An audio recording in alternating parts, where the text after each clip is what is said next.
Well, I got a couple more response videos from, you know, the kid with the name, I think Ron Paul is smart, or whatever it is. Anyway, you know, he's polite and, you know, nice enough that, you know, yeah, I'll respond. He didn't really raise too many issues that really need addressing. I mean, it's not like he you know, it's not like he even disagreed with me. He just, I guess he's just, you know, glued to the idea of this, somehow a state government is better than a federal government.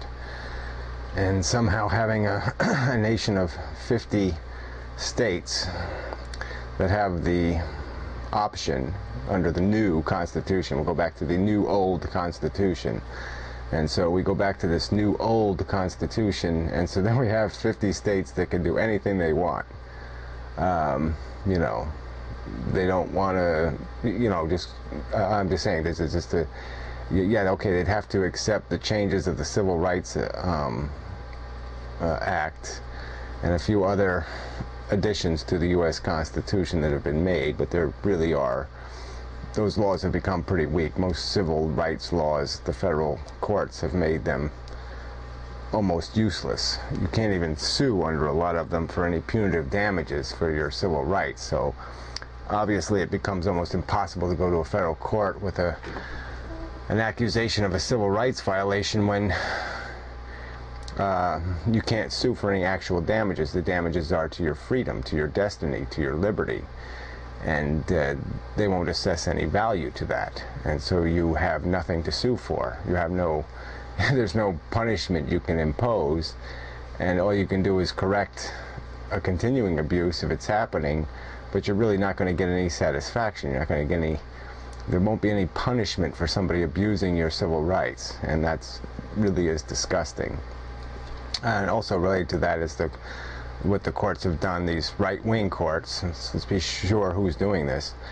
It's these right-wing Republican fuckers who have destroyed civil rights and have limited punitive damages to 7 times compensatory damages, which means if you have no compensatory damages, you have no punitive damages. So you're just fucked. You're just, and giving themselves immunity, you know, all the courts and all the sovereigns. I love that word, sovereigns. Even Ron Paul uses this word, sovereign states and sovereignness and stuff. And I'm saying, yeah, what is sovereign? Sovereign is, that's the old English, you know. It's king, king, king, king, king. King was the sovereign. That's the, it's an evil word. It's not a good one. Well, anyway, back to the real point here. I'm probably gonna rant. Because, you know, look, I've already basically, nobody demonstrated any real differences between Ron Paul and Pat Robertson. I mean, yes, of course the war is a difference, you know, but 70% of the country is against the war. I mean, you know, a candidate being against war, really, it's not saying much. And obviously it's saying a lot for Republican, okay? Republicans liked war. You know, because it feeds the capitalist empire, and so I'll give Ron Paul his due on war issues, but in a sense I wouldn't, because if World War II was to happen tomorrow, he wouldn't be there, you know? He wouldn't be ready to do what we need to do. And he even said it. I mean, suddenly we brought up the things in Africa and stuff, and he just you know, he just glossed over the genocide of 1 million people like it was nothing, like it was, well, it's none of our business.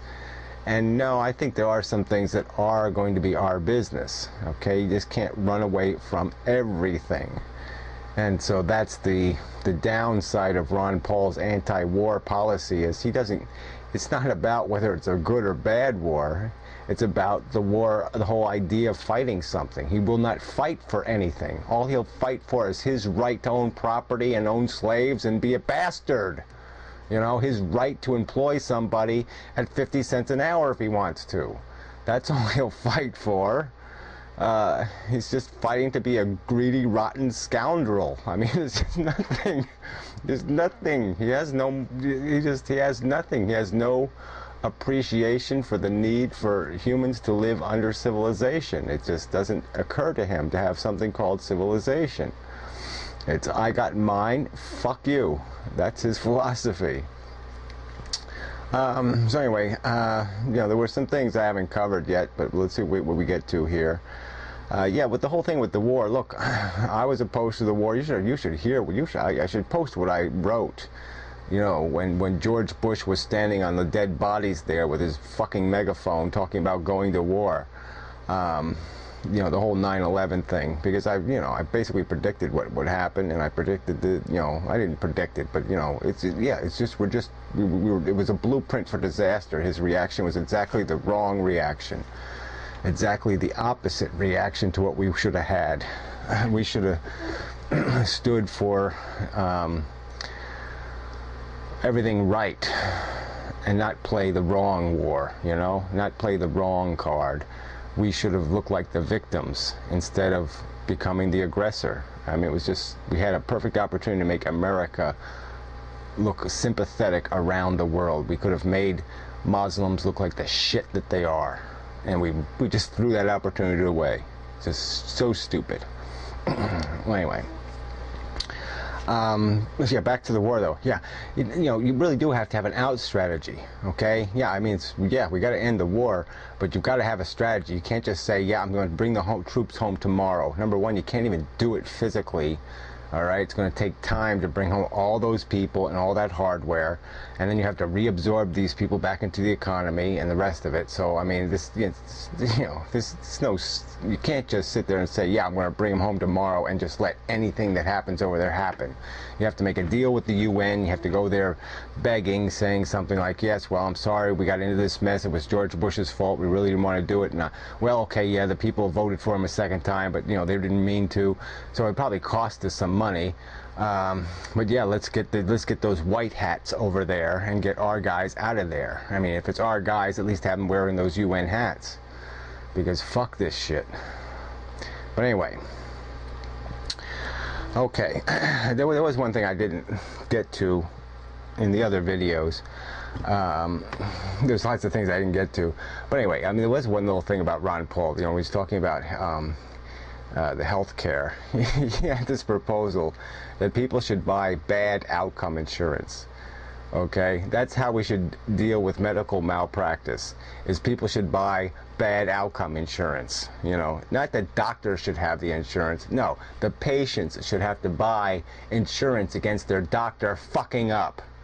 I mean, that's, what kind of fucker is he? Exactly what you would expect from a motherfucking doctor. I make a good salary, but no, I can't even pay for insurance against the fact that I might be an asshole and cut off the wrong fucking leg.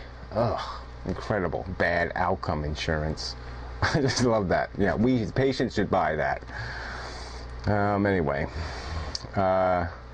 Okay, you brought up the rating from the Christian Coalition, and I'm sure the whole reason why his rating is down is because on principle he voted against a couple of abortion amendments, because of his Federalist perception. He didn't want it was inconsistent with his libertarian ideology. And though he sponsored a constitutional amendment to ban abortion, to declare life begins at the moment of conception, even though he proposed a constitutional amendment, that to him was a legitimate mechanism, in terms of imposing his will on the people, but it wouldn't be a legitimate mechanism to write a law in the Congress that would effectively do the same thing, but doing it in this sideways manner. So, okay, we'll give him his credibility thing for that, but it's the issue in the end is the same. His opinion is still, like I said, he'd get 100% approval if it wasn't just because of the mechanism they were using.